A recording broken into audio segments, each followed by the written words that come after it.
Assalamualaikum warahmatullahi wabarakatuh. Kembali lagi dalam video pembelajaran saya yaitu Sheni Hidayati bersama Bapak Dr. Hanif Al-Kadri dari program studi Administrasi Pendidikan dengan NIM 20002078 Fakultas Ilmu Pendidikan Universitas Negeri Padang. Nah, pada pertemuan kali ini kita akan membahas tentang distorsi pesan dalam komunikasi organisasi. Nah, kalau berbicara tentang distorsi, ini berhubungan dengan gangguan. Gangguan yang pada akhirnya akan berdampak pada proses komunikasi yang sifatnya mendistorsi atau mengganggu proses komunikasi yang terjadi. Sehingga pesan jadi blur atau justru terjadi miskomunikasi. Atau apa yang disampaikan oleh si komunikator itu menjadi berbeda dengan apa yang diterima oleh si komunikan. Nah, artinya menjadi tidak efektif dan tujuannya menjadi tidak tercapai. Tidak hanya mengurangi keefektifan komunikasi atau tidak tercapainya bagian-bagian sentral, tetapi hampir secara keseluruhan, akibat gangguan itu kadang-kadang tujuan utama dari komunikasi itu menjadi tidak terwujud. Nah, ini menjadi sangat mengerikan sebenarnya.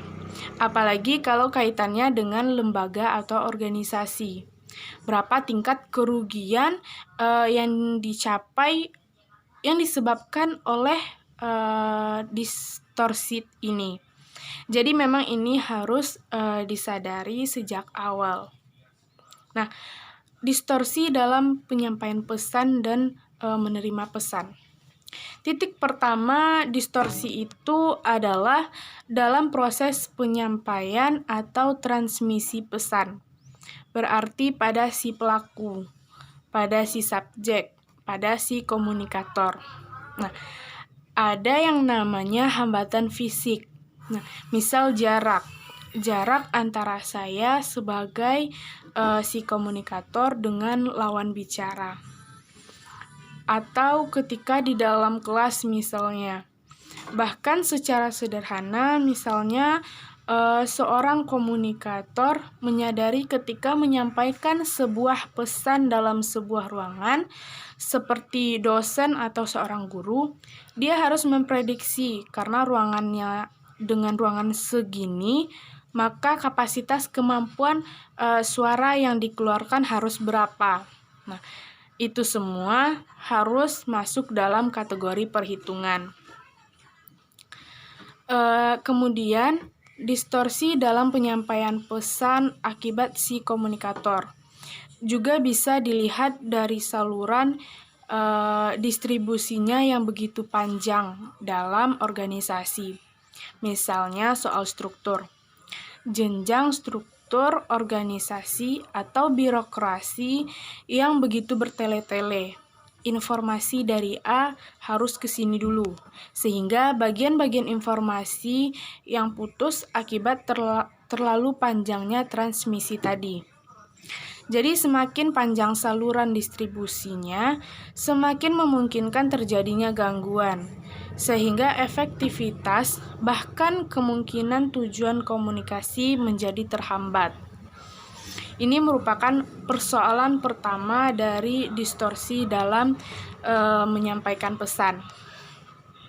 Nah, yang kedua, distorsi dalam menerima pesan juga kadang-kadang menjadi penyebab terjadinya distorsi yang cukup besar. Ketika to receive atau menerima pesan, misalnya dari hambatan fisik penerima pesan, suasana kerja yang tidak nyaman, sinar lampu yang terlalu terang atau terlalu redup, ruang kerja yang panas, udara yang tidak enak atau sebagainya.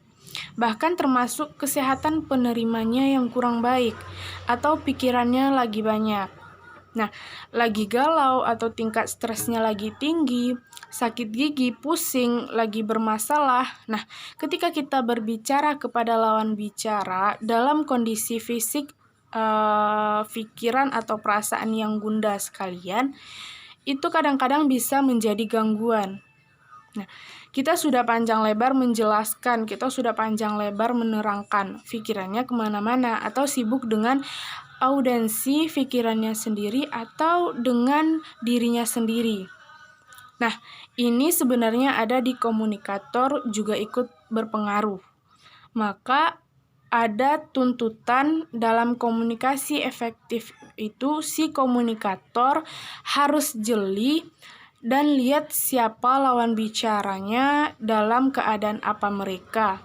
Karena kalau tidak intens, tidak selektif melihat kondisi-kondisi seperti ini, justru bisa memicu terjadinya distorsi. Nah, itu sangat merugikan. Kemudian, yang lainnya adalah hambatan mental. Hambatan mental ini terkait dengan perbedaan intelektual, kapasitas kemampuan, pendidikan, dan tentu saja dapat menghambat proses pertukaran informasi atau pikiran ketika berkomunikasi. Nah, artinya orang yang level pendidikannya barangkali tidak level pendidikan, tetapi level pengalaman. Nah, ketika berbicara dengan orang yang berpendidikan lebih tinggi dan bacaannya yang begitu panjang atau besar, itu akan berbeda dengan daya serap dan juga imajinasinya. Maka tuntutannya lagi-lagi pada si komunikator. Gunakan dasar yang bisa dipahami atau gunakan bahasa yang bisa dipahami dan dimengerti oleh lawan bicara. Karena kalau kita berasumsi pada pikiran kita, sama saja dengan dosen yang menuntut mahasiswa harus seperti dirinya. Nah, tapi cobalah berasumsi, mengerti bahwa kita seakan-akan ada di posisi mereka. Yang ketiga, yang menyebabkan distorsi dalam penyampaian pesan dan penerima pesan. Sebenarnya kan dibagi 3. Nah, yang pertama kan distorsi dalam menyampaikan atau transmisi, artinya notabene ada pada pihak komunikator. Nah, yang kedua pada si komunikan, distorsi receive atau to receive pesan. Dan juga yang ketiga distorsi dalam mengartikan pesan itu sendiri. Artinya berbeda latar belakang, berbeda usia, berbeda jenis kelamin, termasuk status sosial, posisi kerja, perekonomian, budaya, dan lain-lain. Nah, ini yang bisa menjadi distorsi dalam memaknai pesan. Bisa menjadi penyebab gangguan bahwa setiap kita menjadi melihat pesan itu berbeda. Nah, dan yang kedua, berbeda interpretasi kata. Jadi pemaknaan terhadap kata yang berbeda itu menjadi gangguan yang tidak sedikit atau mendistorsi pesan yang kita sampaikan. Makanya dalam bisnis harus ada sinonim, bahwa ada kata-kata yang sebenarnya. Introspeksi memungkinkan terjadinya banyak interpretasi. Harus ada sinonim kata untuk menjelaskan maknanya. Itu kemana untuk konferensi satuan. Kebiasaan termasuk adat budaya antar bangsa dan segala macam. Jangan biarkan multimakna terhadap satu kata, sehingga setiap orang menginterpretasikannya dengan cara dan pandangan mereka. Dan ini menjadi gangguan yang tidak sedikit dalam proses komunikasi yang terjadi. Nah, yang menjadi PR kita yaitu bagaimana cara menghilangkan atau meminimalisasikan terjadinya distorsi pesan dalam sebuah komunikasi. Nah, cara menghilangkan distorsi pesan dalam sebuah komunikasi itu bisa dengan persepsi. Persepsi antara pengirim dan penerima pesan harus disamakan pemaknaannya, harus disamakan pemahamannya, pengertiannya. Nah, strateginya adalah ketika akan melakukan komunikasi antara lembaga dalam organisasi dengan seseorang atau klien, itu harus diolah dulu dengan siapa, orangnya siapa, kapasitasnya apa, pendidikannya gimana, dan kemampuannya mana, sehingga kita nanti mempersiapkan bahan atau materi yang dikomunikasikan sesuai dengan kapasitas mereka. Terkadang bahasa harus disederhanakan ketika kita akan berbicara dengan orang lain. Dengan orang-orang ilmiah itu tidak sama ketika kita berbicara atau berada di kampung halaman kita atau masyarakat umum yang bahasa mereka sebenarnya tidak sampai ke tahap itu. Nah, meskipun sebenarnya mereka sangat mengerti dari inti yang kita maksudkan. Artinya, kita perlu mengerti, menyadari, mengolah kata demi kata, bahasa demi bahasa yang kita gunakan agar sesuai dengan pemahaman dan kapasitas mereka. Bukan berarti mereka tidak paham atau mereka tidak mengerti bahasa, bukan berarti mereka lebih rendah kemampuannya dari kita, tapi kebiasaan penggunaan bahasa kadang-kadang itu memberikan pengaruh. Nah, yang kedua, presisi.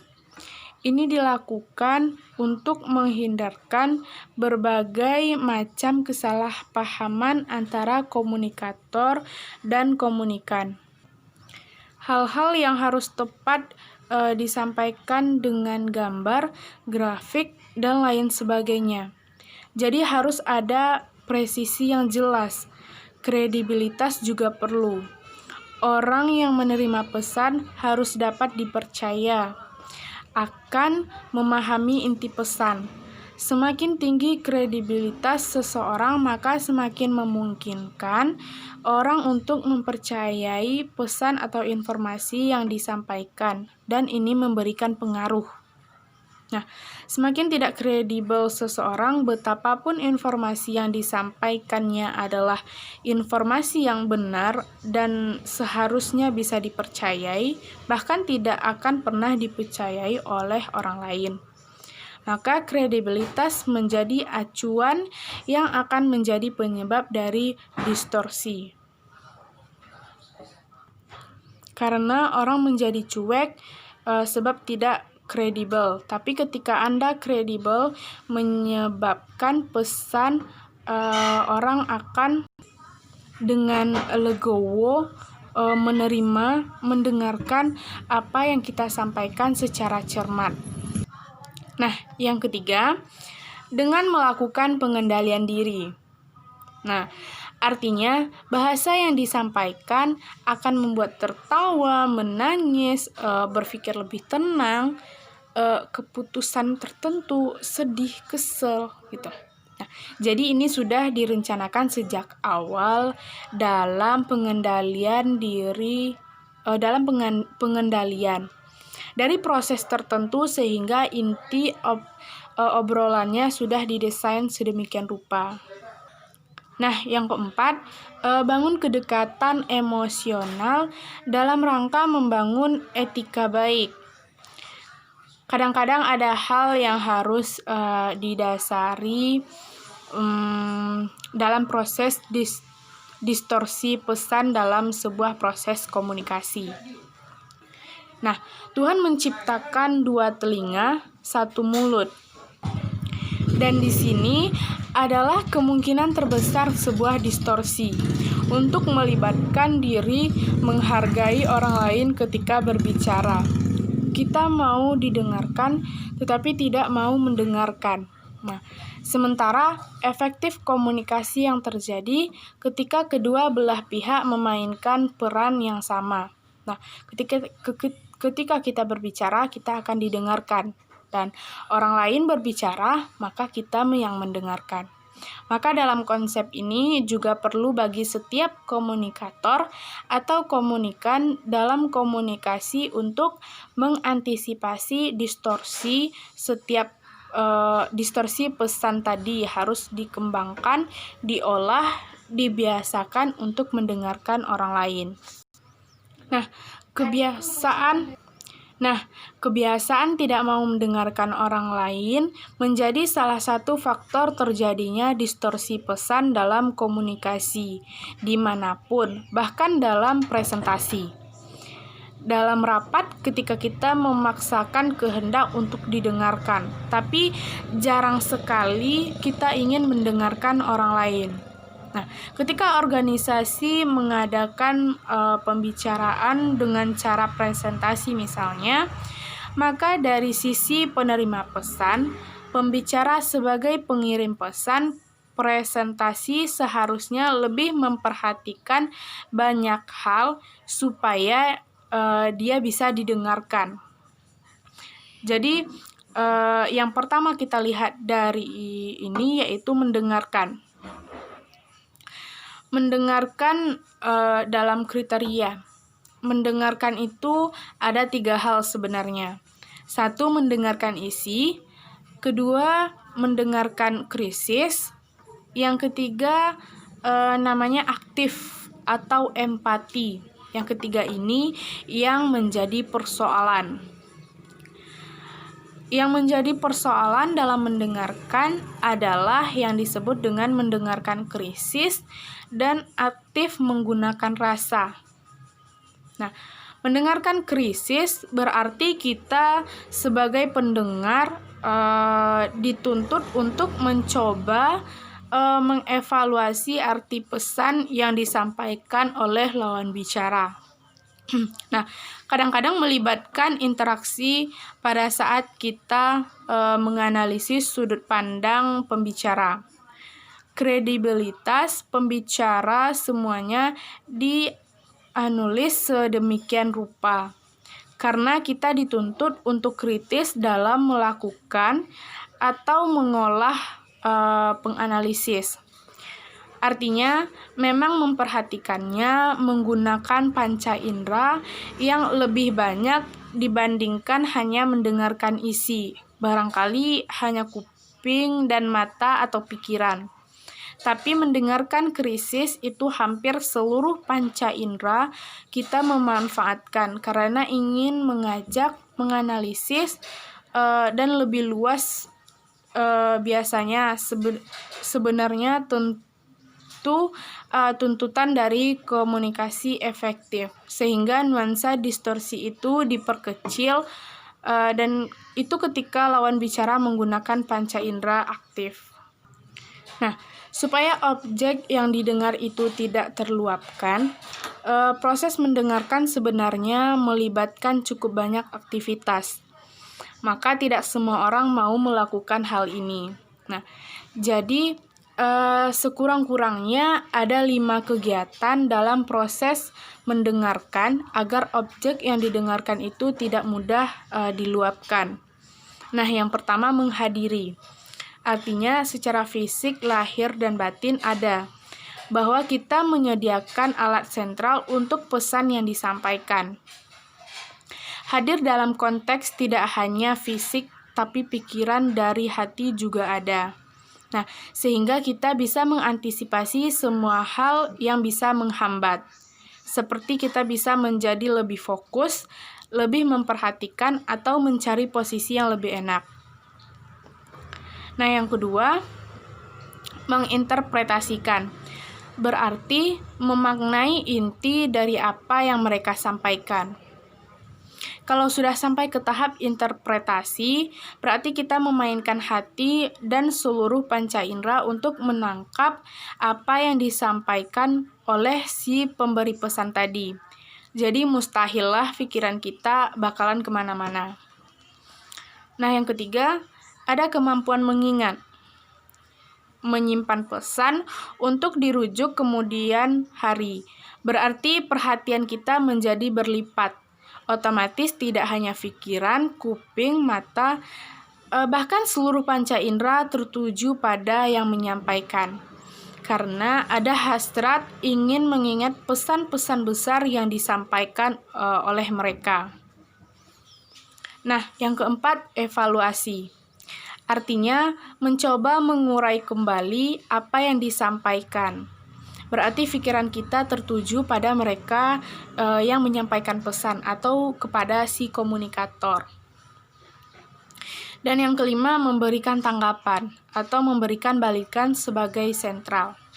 Nah, terkait proses mendengarkan dalam proses komunikasi, dimanapun atau apapun jenis komunikasinya, yang notabene dapat menghaluskan distribusi pesan yang terjadi jika efektif. Komunikasi menjadi lebih baik kalau dianalisis memang cukup sulit karena mendengarkan yang baik sebagian besar tergantung pada kemampuan kita untuk mendengarkan dan memberikan koreksi terhadap berbagai hambatan. Nah, hanya itu yang dapat saya sampaikan pada materi kali ini. Semoga apa yang saya sampaikan bisa bermanfaat bagi teman-teman semua. Dan saya ucapkan Assalamualaikum warahmatullahi wabarakatuh.